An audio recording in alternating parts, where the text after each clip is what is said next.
this world is still a world of illusion, a world that is let's say, some people don't like the word illusion, but it's still a world of reflecting separation from wholeness with God, oneness with God.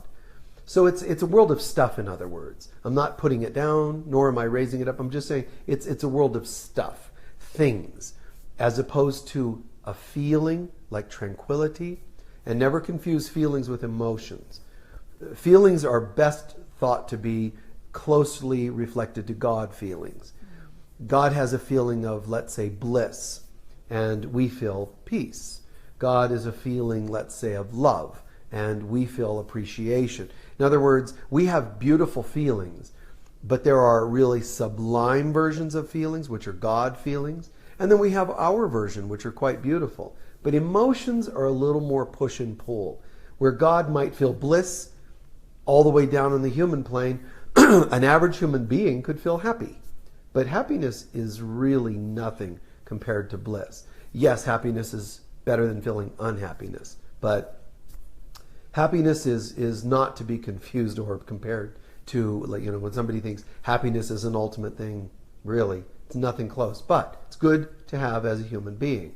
So, there's this idea, as we grow and develop, some people think, wow, everything should be going my way, everything should be much more perfect. Really do not expect perfection in an imperfect world. We will experience perfection at some point, but it's not really our destiny, nor the world's destiny, to be perfect. Especially from our opinion of what perfect is. I run into people all the time who describe, if only we had this and that in the world, then it would be a world of wonderful, peaceful existence. We better be very careful, because even when we walk down the stage, Miss America concept of, if I would love to, have world peace, human beings don't do well with sublime concepts. It only lasts so long. A human being could say, if only we had what? If only we had no monetary exchange. People would readapt and create different dysfunctions, forms of lack. If people, don't catch on soon, it's like, people need to catch on sooner that it's just not going to fly to create a world our way. If only we had the perfect president, if only we had this or that, then the world's going to be a better place. Human beings will find a way to mess it up, because human beings, I'm using that phrase, even though I know some of you worship the concept of human beingness. Human beings are people who are not being at all.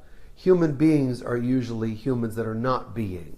So humans are instead compensating, striving, lacking, and so on. So being a human is very challenging, because the very idea of being in a body means I feel separate. This body is already dying. If we could hear all the sounds of life, there's a sound of Om, a sound of peace and tranquility that is a wave beneath all matter. But matter screams death. What a strange quote I just came up with. But matter screams death. Matter itself is saying, I'm dying, even as I sit here. Whether it's a rock or a cloud, everything is dispersing as soon as it starts. So humans in beingness, there is no such thing. There's no death, there's no loss. There's tranquility. And human beings have a very difficult time with that. For example, you could teach a group of people, okay, look guys, you now will not have war anymore. For a period of time or for a long time. You're not going to have war in your country. Once upon a time, there's a country named Japan that had warring tribes, constantly warring. And it's interesting because they were being invaded a couple hundred years ago. They were being invaded. They got together and said, we have to band together, because they almost were taken over by another country. And it came this close. They got together, they fought off their enemy. But do you think they went, we ought to learn from this and now just be united, one? This really was beautiful. Let's become a spiritual haven and a representation of what unity can bring to people. They just went back to warring again. Because it's as soon as there's a void, a space made of some kind, humans just feel the need to step in and manipulate it. Because the humans are not being inspired. One time I said in a talk, we no longer need thinkers, something to that effect. The world does not need thinkers. And I saw the reaction of one person, very sarcastic, kind of like, he thinks we should all be mindless or something stupid like that. And it's because they were so far off themselves, they couldn't understand what I was saying. Because what I was saying was that humans thrive on being not divine, but separated beings. And in a separated being, they get their heads moving and manipulating. Their heads start kicking in, going, well, we got to do this, we better do that. We should do this, we should do that, and watch out for, and so on and so on. It doesn't know how to just go, what if I just stop thinking?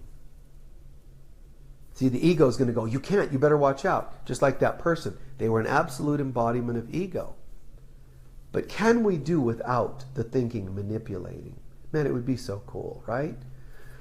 And that is our destiny. But be careful not to try to impose that it's going to happen anytime soon in the three-dimensional, fear-based world. Meaning, we have two things we can change, ourselves or the world. And it's obvious. One of them is easier than the other. It doesn't seem like it, but one of them is far easier. And when I say it doesn't seem like it, logic would tell you, everybody knows that changing oneself is quicker and easier than changing 7 billion people and then everything else around the 7 billion people. But the way our minds work, there's evidence that we actually lack that little bit of rational thinking. It's quicker and easier to change ourselves than everyone else, right? Right. But if we really knew that, do you realize, if we really understood that, do you realize that we would then not sit around saying, honey, if only you were more gentle with me. Kids, if only you could get better grades. Grandma, if only. God, if only. Earth, if only. Hey, body, if only. We wouldn't say if only anything if we truly understood changing oneself comes first. And not anything, including our body, even our body, which looks like it's us, our body is outside of ourselves because it's an outer manifestation. So our job is to find peace. It's to find internal peace, connection, tranquility. And in a way, we have to learn to fast from doing. The concept of fasting from food for a day, a week, or whatever it is. We know that there's fasting or abstaining from sex or alcohol or something like that. But imagine learning to fast from believing so much in the power of this world. Learning to fast from thinking so much. Just trying it once in a while. Little ways that I could explain how it happens for me. Just a little quick example. If there's an issue, a pressing issue, and doesn't seem solvable, it tempts us to go, okay, let me try again. You try to start a lawnmower, vroom, right? Vroom, vroom, vroom, vroom, vroom. And it just you try it and then you pull harder on the string, you adjust the thing and you pull and you pull and you work it and work it. That's how we do everything in life without realizing it. We exert way too much power and attention and all that. And we have to learn to come back to understanding everything outside reflects inside. Everything in the outer world reflects the inner world. The inner world of what? The inner world of my consciousness. So there really isn't a world. The world's just mirroring my consciousness. And part of the direction I'm going here today is to say, give it a minute. Give it a minute. Let me fast from the compulsion to go right into the outer world. If something's not happening, let me push it. See, and what I do is, especially when things seem stuck, at some point, I'll just get quiet, which some people mistake as mad at them or upset in some way. I just get quiet because the quieter I get, the more profound the answers that will come to me. The amazing win-win scenarios, the deal makers, the miraculous ideas, a feeling of peace too, not just actions but feelings, feeling less reactive to something, whatever it is. So let me breathe. Let me think about this for a moment. Just kind of, or not think about it. Let me just let go. And when we do that, think about how beautiful this is. All of a sudden, when we let go, this is confirmation of something we've all heard. God is trying to tell us, you don't need to actually find me. In fact, you trying to find me guarantees you will not find me. There's a concept of the seeker on the path, right? The seeker. That's really beautiful, I'm a seeker. Well, instead of a seeker, I'd rather be a finder. So seek and you shall find, but it means, your shortcut would be to know that what you seek is already here. In other words, there's two ways to be a person on the path, to be a seeker. One is to perpetually be a seeker. Even when you have answers come to you, that must not be the answer because I'm a seeker. We find ways to sabotage answers that come to us. We actually almost brush them away. Here comes spirit. Nope, get away. I'm trying to be silent and listen. Spirit comes in again. Hey, quiet. I don't want to hear any voices right now. I'm trying to wait for spirit. And we actually do that. It's the strangest thing. If you're going to be a seeker with the full intention of being a finder. I absolutely insist. I'm not going to play, like if you brought me a board game. Hey, Michael, can we play this board game? It's really, really a great board game. Sure. What's the goal? Oh, it has none. You just keep spinning things and rolling dice and you just go on and never finish the game. Well, that's my life. I don't need to play a board game. Thank you. It wouldn't make sense. People might like a show, and it could be like a miniseries, but if the miniseries was 30 years long, like a soap opera, a lot of us would just get pretty much tired of it. It just goes on. You realize something's caught your attention, and it becomes your life, but is it God? Well, if it's not God, I don't want it to have my attention for even days, let alone weeks, months, years. So I'm just describing there's different ways of looking at these things. So I would choose to be a finder.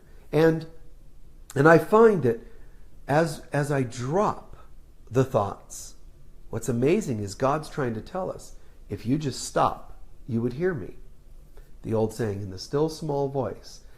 The still small voice doesn't mean that you should keep brushing away every voice of guidance that comes, because it means that the voice is there on the other side of the stillness. I know people that meditate totally intent on just having silence. When you are learning to be silent in meditation, you're only supposed to be learning a technique to control your mind.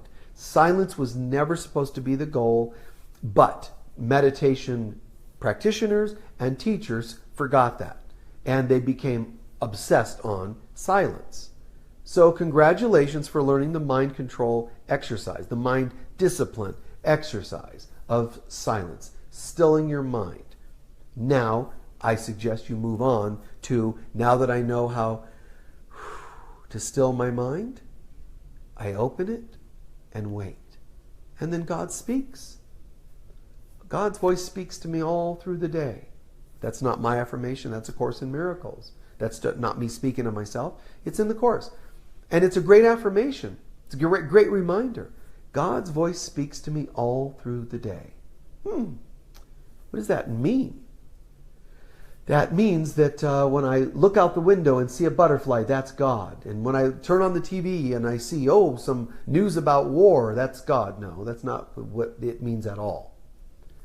It means I'm looking, some people will think, I look at the war on the TV, that's not God. I look at a pretty butterfly, that is God. That's also not true. We don't say both are God. We don't say one is God and the other is not God. So check this out. What it means is somewhere beyond the butterfly, beyond the TV, beyond the news on the TV, beyond the news anchor, beyond the tree that the butterfly lands on, somewhere behind all that is God. So, yeah, you could sit there and go, oh, look at that, it's so beautiful, and that's God, it's butterflies, it's nature. It isn't, because the butterfly will die and God will not die. Sorry to sound strong, it's the truth. So what you do is if you get caught up in look at the beauty outside. See, A Course in Miracles tells us, don't look for neither the negatives nor the positives, like the pain nor the pleasure. Don't say, well, pleasure is God, but pain is not. Don't say pleasure and pain are God, which some people will say. They're not being accurate. They're being as wise as they can be as human beings, but they haven't yet figured out how to be spiritual beings. Certainly not to live spirituality in consciousness. So instead what we do is we say, isn't that funny? There's a butterfly and the beauty and the tree. Isn't that funny that it's appearing to be nice, but it's just another dream symbol.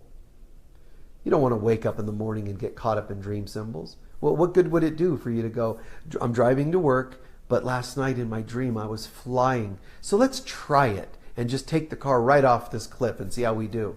It's silly. Don't get caught up in dream symbols. You're supposed to be asking what they mean, not what they are. What does it mean? God speaks in symbol language of symbols. It's asking you to say, what does it mean, so you can get to the meaning. The ultimate meaning is God. So little meanings lead us towards God. You can't get into the meaning of something if you're caught up in the facts of it. That's why Jesus said, you strain at a gnat, but you swallow a camel. He's saying you're so caught up in obsessing on little details that you're missing the point. That's what he was telling the Pharisees. The Pharisees are the religious people. They're also the academic people. It's the people that are thinkers and not feelers. As I was saying a while ago, the guy that was saying, he doesn't like people that think. That's ridiculous. It's get beyond your critical, fault-finding, defensive thinking and start learning to get inspired from God.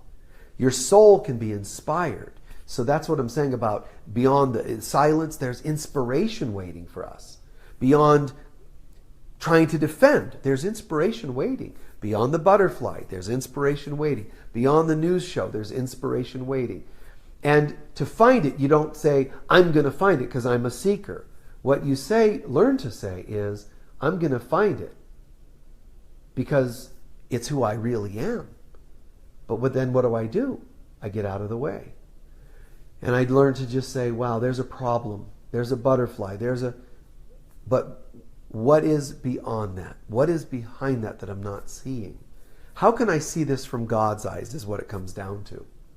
Well, look at how beautiful that butterfly can be, and yet that rainbow can be, and yet that child can be, and yet it's not even the tip of the iceberg of what true beauty is. So you can look at that child of yours or whomever's and say, wow, look at the beauty, look at the innocence, the smile. I mean, look at the way a baby sleeps, man. That's just one of the coolest things in the world. I had children, and I remember just smell their hair, their skin and their hair. Isn't that trippy? I mean, it sounds like we're really weird to do that, but the smell and to watch, they're just totally at peace when they're sleeping. Typically they are. The little hands, the little carved fingers, The tongue typically is at the roof of the mouth when they're sleeping. The Taoists say that's because they're recharging their body. It's a natural thing to do. Humans, of course, grow up and go, and sleep with their mouth wide open because our body gets off in various forms, But the child, whether it's on its tummy or back, it's just got such a great look. There are all these beautiful things, but don't get caught in the look. Stop and say to yourself, when you see something beautiful, first of all, thank you. Thank you. Thank you to yourself, especially. Thank you. God, nice job, Michael. The fact that I'm seeing something that looks so beautiful means that I have done my work. Otherwise, I would see more horror. So in this moment, look at that beautiful child. God, look at that rainbow. Have a moment of just wow, but only a moment. And then recognize and ... It's unbelievable to think that behind that rainbow is something that is trillions of times more beautiful. How could that be? Behind the perfection of that little baby and its perfect little carved fingers, every line and all that. Can you imagine? Behind that perfect thing is something trillions of times more beautiful.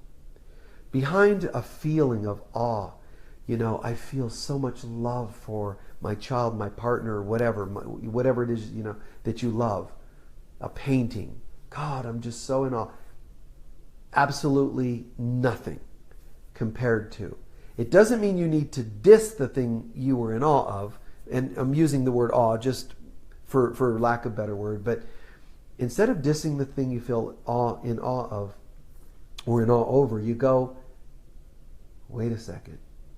Beyond the silence is something more. Beyond the rainbow. So today, apparently, we're talking about, I see what is. No, I see what seems to be. And then what's beyond that is far greater.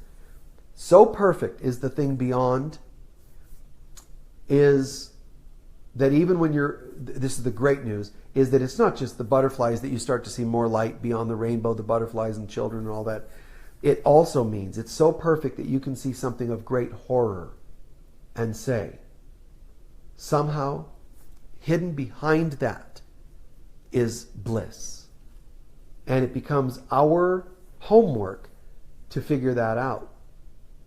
It's our homework. See, the average human being can't do it and they just give up. But can you do it? Can you pass your test? As soon as a person appears in front of you to look all grody and messed up and, every other tooth is missing and they smell and they're homeless and they're, obnoxious. I'm not saying that's wonderful to experience, but can you say, if you're not feeling safe, go get safe. But then when you can, to be able to sit just for a second and go, God, that was an amazing test. That person looked just so trashy and I quickly had an opinion about it. But I'm not going to go with that. I'm not going to settle for that. Anybody could come up with an opinion about another person. I'm not just anybody. I'm a child of God. So I'm going to pass the test and say, good one. That old saying that sometimes you could be talking to a person and that could be an embodied angel. It could be an angel embodied to test you. Well, think of it like that. It's not just these grody people, grody coming from grotty, British, which coming from grotesque. So just this grotesque or grotty person, instead we go, well, wait a second. If this is a test, do I want to leave it at that? Because that's that's an F. D minus F or something. I'm not going to do that. I'm going to say, wow. I don't have to go and hug the person. I don't have to marry the person just to prove something, because that would be unfair to you and to them. It would be rude. And insincere. But what you can do, in your mind, just say to yourself, I refuse to believe what I see. So when you see a sick person, your partner, in their deathbed, I refuse. Somewhere beyond what I think I see is the perfect light of God. And I'm grateful for that. Somewhere beyond that rainbow, hidden, concealed behind that rainbow, is the perfect presence of God. Just learning to have that as a practice, as a discipline. Learning to say, beyond what I think I see is something amazing, something fantastic. And one way that I'm going to get to the other is to change these two eyes to this one eye. I'm going to exchange, I'm going to trade in the opinions that come from my senses and go with something different, something holy. And what a different world, man. Because the world that we think we're going to change with a different candidate, with a different law, it just doesn't work. We tried that with a new country. We created a new country. Oh, now things really are going to go well. And how long was it before we had witch burnings? How did that work out, people? New country. Okay, well, that was a rough start. Now it'll get better. Really? Then a war. Then another war of 1812. Then another war, the Civil War. World War I, II, Korean War, Vietnam War. A generation can barely go by without a major war going on in our blessed country. So I'm saying that the nice things that we think we can manufacture, they don't last, which is why Buddha said, in this world you're going to suffer because even the things you think you can create that are going to go well, they will eventually end. So what does he say as a solution? Don't count on the things of the world. Count only on the truth which is within. Meaning the peace, the truth of God. See, there's an example of how screwed up human beings can be. We can all sit around and go, let's discuss the truth. It's so wonderful to find the truth. And we all just love each other when we meditate and we love the truth and we get all fancy with the words and get into the truth and call it that. But before you know it, people start to say, well, wait a minute, that's my truth. So we're back to my truth versus your truth. My truth can beat up your truth. My truth is bigger than your truth. And we just go back to competing again. It's a trip, seeing that people do this. So sometimes I think it's beautiful when people try to connect and get along. But often I've seen within even the spiritual communities that they only do it as long as it's convenient. So when I remember having this discussion with a big science of mind person. It was called a little more commonly science of mind at the time. But a science of mind person, because they were into mind power. They're a little bit more than the Christy thing. They would rather lean towards the power of your mind to create. So this person, was telling me, this was about 1980, 80-ish, and they were telling me, everybody just needs to find their truth and their truth. That's what they kept saying because they heard that at their spiritual center in Huntington Beach, I think it was. And so they went on and on about their truth and how cool it is to find my truth and honor my truth. I need to honor my truth. And I know some of you have said that or heard that, so take no offense. Because my response was, what about the truth? Oh, there is no one truth, which has a slight truth to it, but that's actually just error again. What do you mean there's no one truth? All truths. See, now this is a human being trying to make a wonderful earth. If we could just honor all truths, honor all paths. See, as soon as you think there's separate paths to honor, you're not honoring them. Little twist in wording there, guys. So be careful. People think they're at peace. People think they can create peace on earth, and they cannot. Because as soon as we say there's a they, plural, trying to create a better life, a better world, plural can't get anything right. Because by nature, plural means not one. And if it's not one, it cannot find peace, because by nature, as soon as you take one thing, sacred geometry, for example, it would say, as soon as you have one and have anything more than one, you have two, for example, as soon as there's two, you have two forces moving in opposite directions. That's called conflicting. That's it. You're up creek. Anything that is plural is moving apart, the separate universe.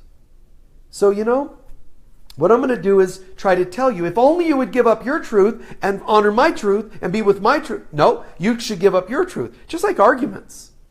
How well does that go? At some point, A Course in Miracles says, do you want to be right or do you want to be happy?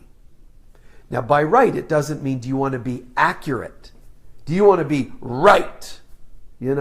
It's talking about your ego versus spirit. Do you want to be, in other words, it's not saying you can't be accurate and happy. So it's not trying to exclude and make bad this idea of right. It's not just saying, oh, it's all ego. Right is always being egotistic. No. It's just saying, do you want to be right if right would exclude happiness? What do you want most? I want to be happy. Now, you can also be accurate, right.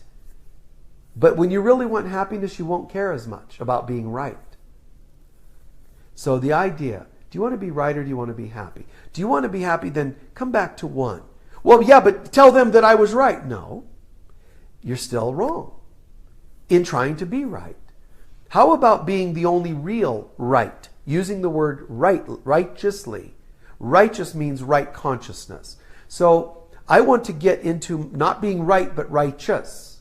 Not self-righteous, which means ego-righteous. Truly right consciousness.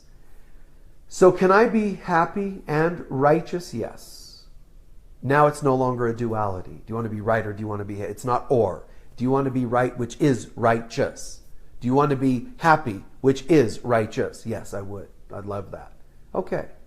For that to happen, you got to let go of your little self and your little opinions. But you lost it again. Or, all right, I'm willing to do that. And all of us need to learn that, and we will learn that the easy way or the hard way. So I'm not saying that it's not tempting for us to say, if only, God, if only, you know, if you asked my human opinion, I could tell you some brilliant things that could change this world. For example, I think economically, it should be against the stinking law for any company to actually profit beyond a certain level, so that it doesn't become the only goal in their minds. I'm half joking, so don't take this seriously, but we need to get away from the idea of taking and profiting so much. Why do you need to profit so much? Just profit.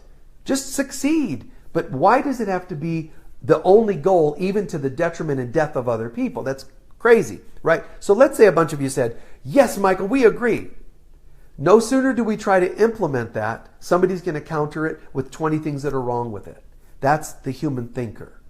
So be advised, the one that wants to be right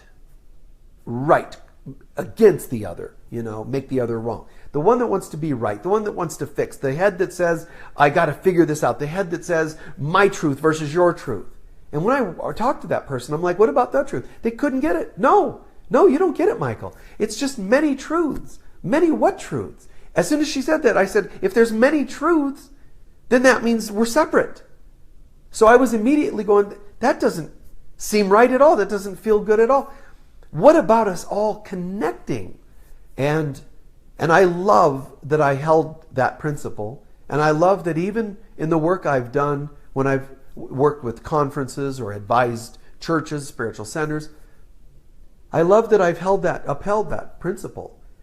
If you guys are separate, you might as well give up now. And of course, people don't like hearing that because it's just a little too much, reality. But the truth is, just raise it to the ground. Be a spiritual warrior. The old days, warriors, third dimensionally, literally, would raise cities to the ground. Raise it, not R-A-I-S-E, like raise it up. Raise it as in razor it. Cut it down. Wipe out the towns. The Israelites did it. Cultures and various people throughout history did it. Genghis Khan and so on. Just wipe everything out at times.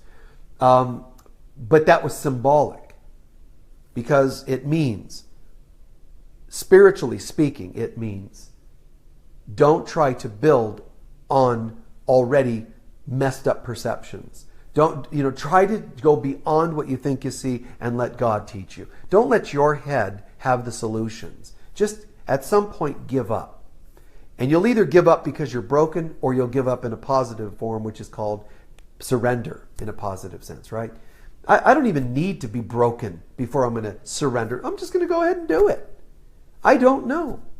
So just practice it and have fun. Don't wait till it's a heavy moment. Have fun with it.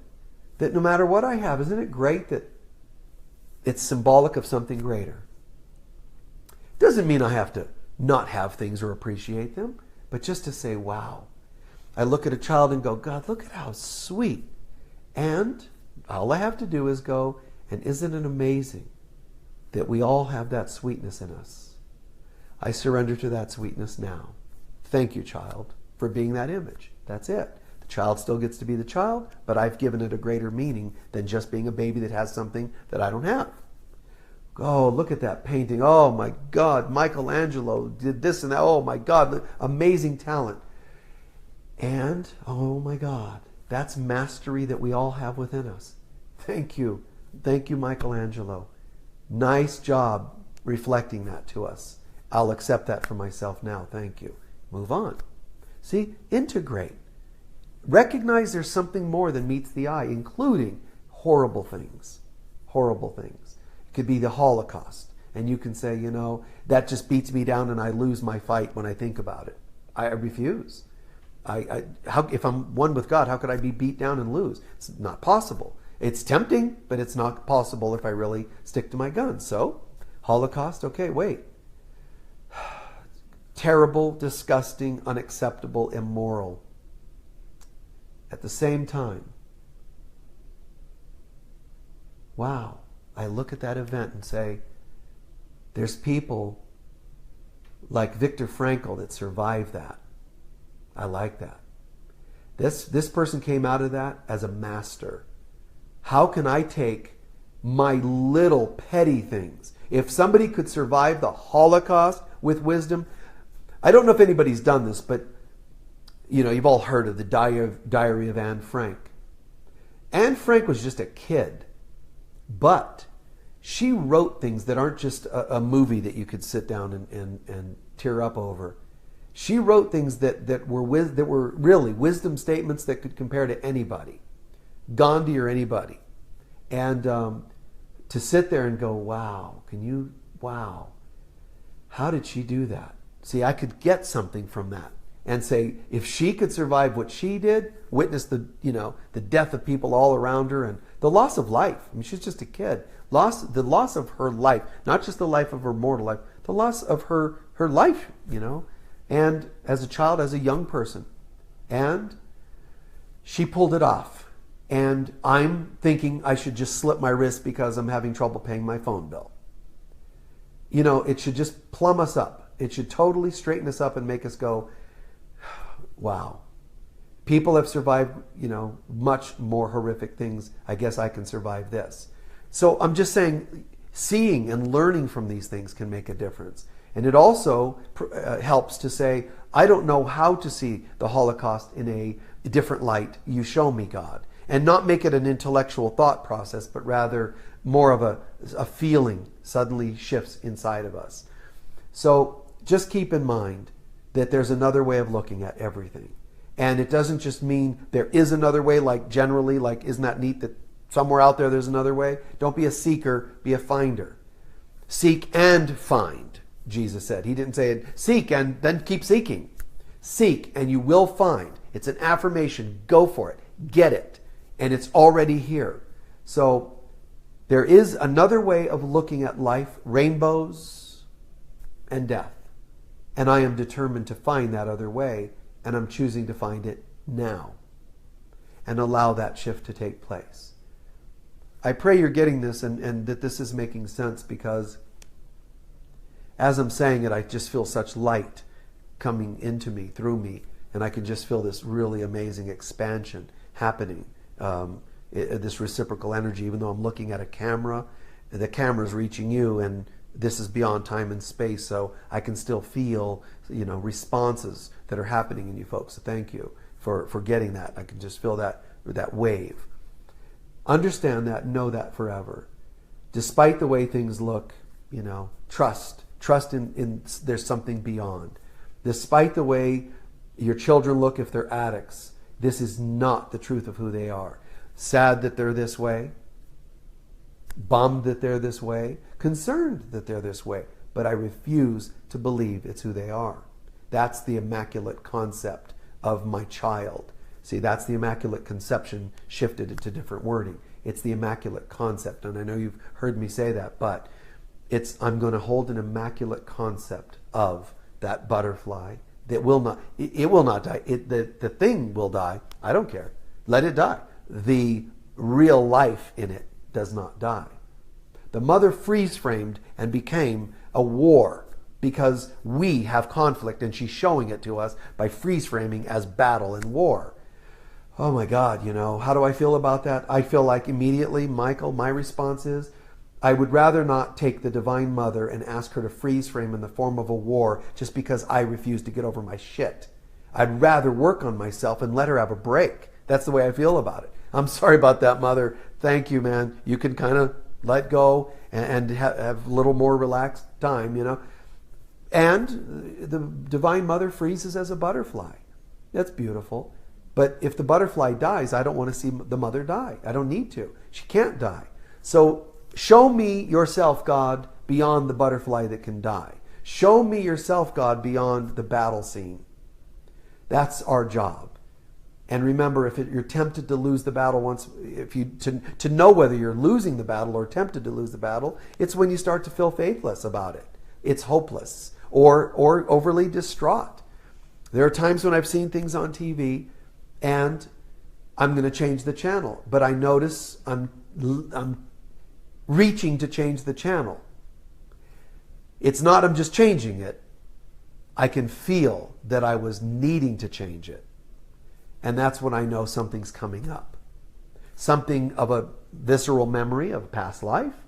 It could be a childhood wound. It could be anything. But the fact that I'm jumping or needing to change it tells me something's up. So whether I change it or not, maybe I need to get quiet, or maybe not. But my goal is not to quickly change the channel and be unconscious, not knowing I'm doing it, and let that get the best of me. I'm going to see it. That's your spirituality. People that pretend to be all blissed out and they don't deal with any of these things, they won't watch anything, they won't do anything, they won't leave their little temple rooms in their house because they can't handle anything. Those aren't spiritual people. Those are just bliss ninnies or bliss bunnies. So just let that go. Instead, the real person is the one that can go, oh crap, fine, put the show back on, or keep it off if you need to, but that you're determined to look at what was happening. Oh yeah, okay, there was a battle scene, a lot of death, I didn't dig that. Yeah, I can feel that past life horror, and I remember the pain, and I remember feeling sad for the people that were in such pain. I get it, I own it, I surrender it to you, God. What I choose for myself and all the people in this movie, this scene, this whatever it is, photos or past life memories. To all of us, I welcome in the peace of God. That's what they need. That's what I need. And we replaced the pain with that. Now if I flipped it back to that channel, I can now turn it because I'm done with it. And I don't need to watch that crap again. I don't need to, because I learned from it and processed it and I'm done.